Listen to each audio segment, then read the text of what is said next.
Hi, my name is David Hills and I'm Senior Director at Ark Workplace Risk.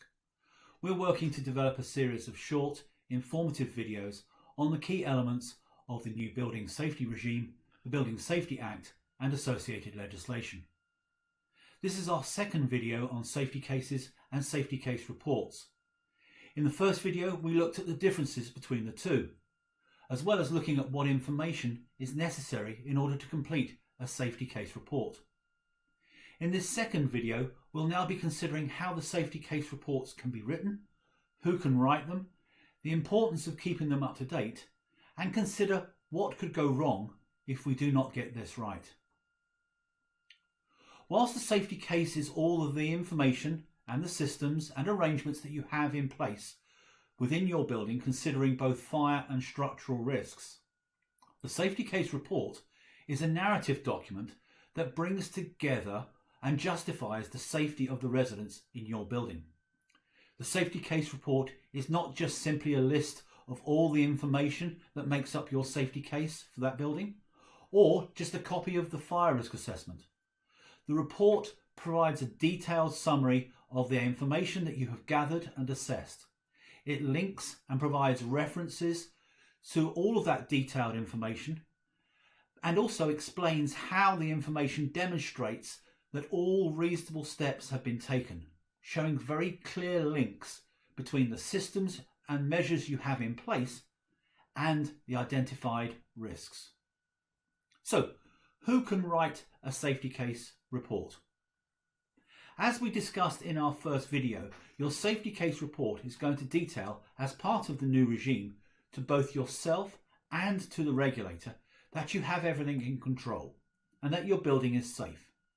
It will form one of the essential documents that you need to provide to the regulator when applying for a building assessment certificate, which will allow you to continue to occupy your building.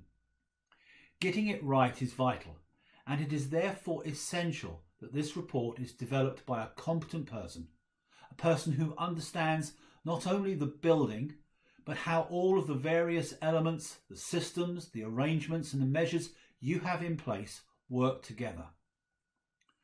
The competence of the author and the systems you have and the approach adopted are therefore going to be key. The safety case report should communicate the necessary information in as simple and unambiguous way as possible.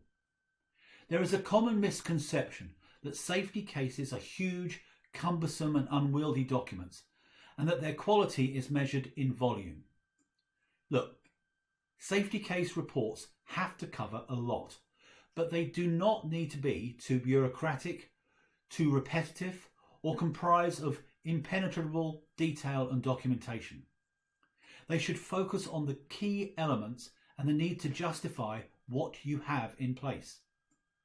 And safety case reports are not new. Safety professionals have been writing these for years, albeit in different higher risk industries. Authors therefore need to have in place the right skills, the right knowledge, the right experience and behaviours in order to complete these for your building. And due to the diverse nature of the areas covered in the report, it is very likely that a safety case will be written by more than one person. And just as important, if the accountable person is not the author, then they should play an active role in the development of the report. Whoever writes the safety case report, it will be essential that they have and hold appropriate professional indemnity insurance that allows them to deliver such an important document. And our advice is that you should check to ensure that such insurance cover is held by those who help you. When applying for a building assessment certificate, fees are going to have to be paid to the regulator, and the regulator has made it clear that the fees payable will depend upon how much time they need to use when assessing the information you have provided.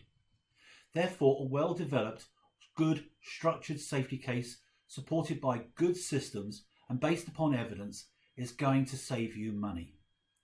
For example, the regulator has stated that they expect that a review of an application could take up to 78 hours to complete, and that they are going to charge around £163 an hour. That's £12,750. ensuring that a report that you provide is as simple and unambiguous as possible, whilst making sure that it is complete and delivers the required level of justification, is going to be key. It is going to be also vitally important that as an accountable person, you keep the safety case report up to date. The regulator has made it very clear that the process of writing a safety case report is not a one-off exercise, or should be considered to be an administrative hurdle and then left on a shelf to gather dust. They are expecting to see regular scheduled reviews, be that annually or biannually, of this safety case report, although other triggers may occur requiring your safety case to be reviewed. These triggers could include, for example, an incident or the identification of continued problems or system failures.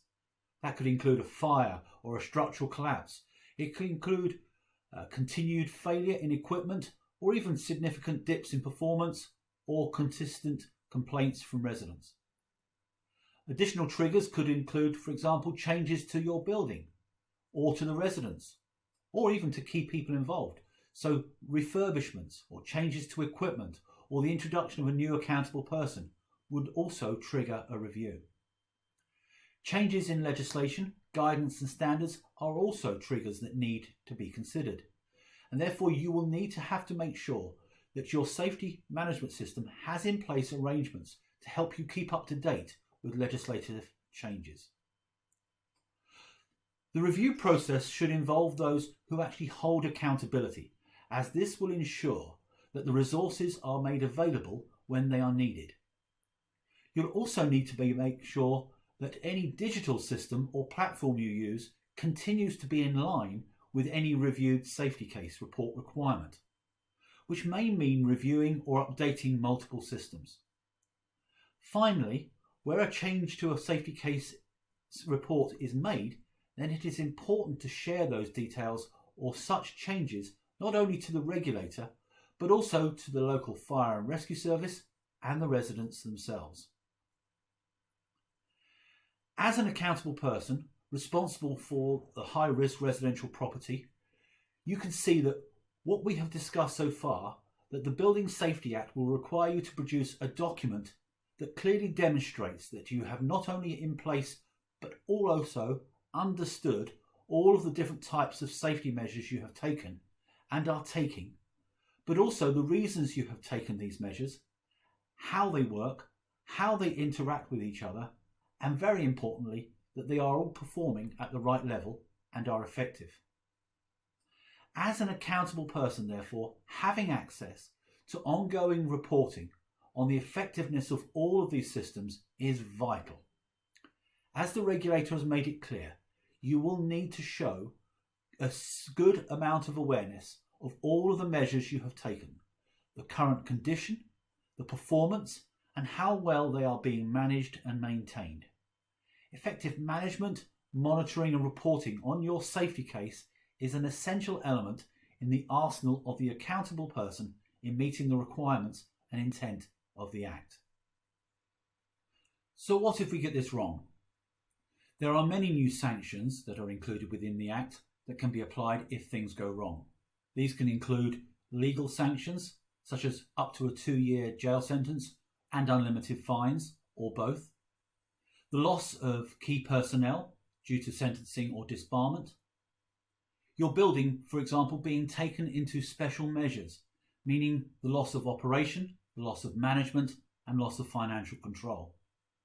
You may even be forced to stop occupation of the building with the obvious costs of rehoming and compensating residents.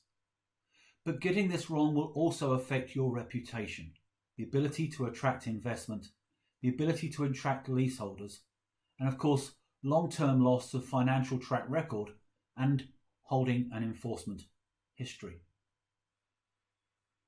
There is a widely held belief or hope by many owners, accountable persons, that managing agents can or will take on some, or if not all, of the accountability and responsibility for meeting the requirements of the Act, including developing and delivering both the safety case and the subsequent safety case report. Importantly, it should be noted that the Act is very clear and dispels that myth or hope. While an accountable person may ask a managing agent to help them write the safety case report, they cannot, however, pass on the accountability for delivering this report to anybody else. Now, this view is actually supported by comments made by the government within its consultation for the secondary legislation. They made it very clear that for the avoidance of doubt, if an accountable person appoints an agent to write the safety case report for them, but it is later found to be incorrect or not fit for purpose, it is the accountable person who commits the offence, not the agent. Managing agents, therefore, can be engaged to support accountable persons, but ultimately the accountability and the duty to meet the requirements of the Act and its secondary legislation sits firmly with the accountable person. So, how do we get started? Our tip would be to start this process off as quickly as possible once you take over responsibility as an accountable person. We would recommend that you engage the support you need and ensure that you have in place plans and arrangements to complete the safety case report, ready for when these are going to be needed. The regulator has made it very clear that once these documents are required, they will not give you much time to present them, around 28 days. Writing a safety case report will take time, and in the early stages of the Act's implementation, the number of competent resources being available is going to be limited. You should ensure that you fully understand what specific information you need for your building. We would recommend that you review, for example, what's required for that building, and that you have in place arrangements to capture, manage, maintain, and ensure that this information is available along with your safety management system. Including the right technology is going to be really vital to assist you. And you should also review your fire and general risk assessment processes, ensuring you consider the whole building and not just cover fire or the common areas. Thank you for listening. If you would like more information or see how Ark's Building Safety Assurance Service makes it easier to manage risk, compliance and safety at your building, then you can contact us using the details provided.